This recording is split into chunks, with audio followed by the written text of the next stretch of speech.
Hey guys, Aaron here again, Fast Forward Race Cars. Hey, I wanted to show you, we're getting ready to build the housing here, and I want to show you the parts that I'm using. We got everything except the ladder bar brackets. I mentioned in one of the last videos that we're going to put ladder bars on this car, and that we're going to make the ladder bars and make the brackets. We have everything except the brackets. I just wanted to show you real quick, that we're going to build this 9-inch, and in the video too, I'm going to show you how we make the brackets and the design that we made with the brackets. Also too, what we did on the car, we got a little bit more done on the car. We got the frame connectors made and then and welded in there, and we'll give you a quick peek at that. Hey, why don't you come over here, Charles, and show them this.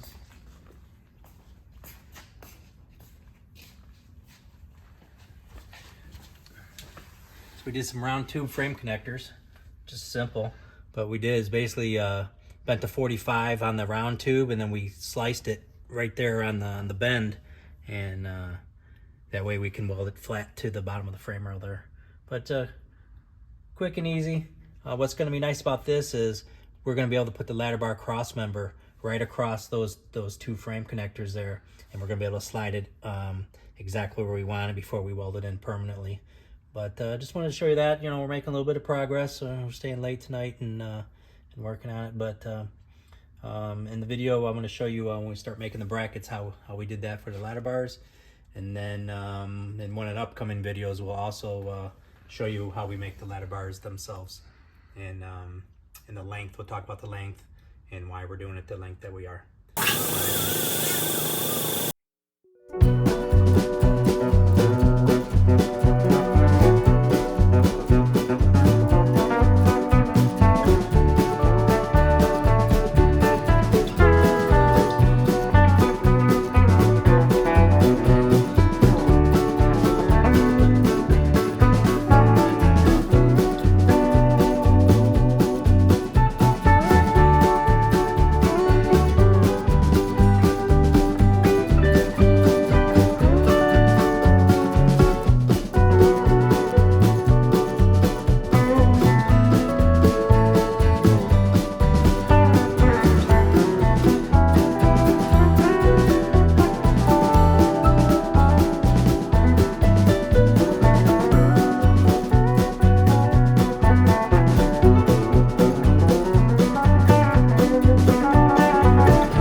just need just enough for the tube to go through. Hey guys, I just want to do a finish up video here on the brackets that I made for the ladder bars, and now we can start building the housing. In the first part of the video, I showed you I was going to use. Originally, I was thinking I was going to use this this shock mount right here and have you know, the brackets that bolt to this. But what I did was I made these brackets, and I made it so my I can use this billet shock mount. I made it all part of the bracket, which is going to be pretty slick. And another thing I did with this bracket that I made it all in one is I'm actually going to put the anti-roll bar on the bottom of the housing. I'm going to do it like this.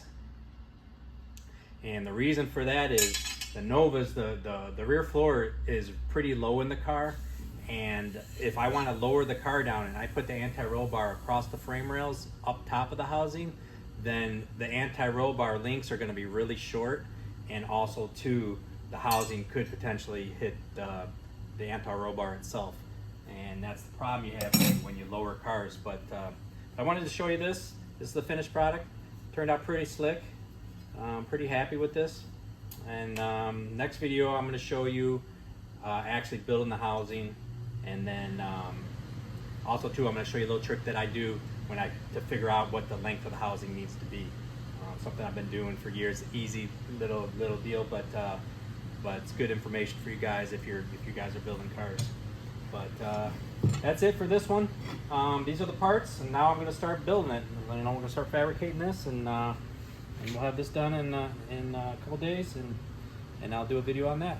So thanks for watching. Please like and subscribe. We'll see you on the next one.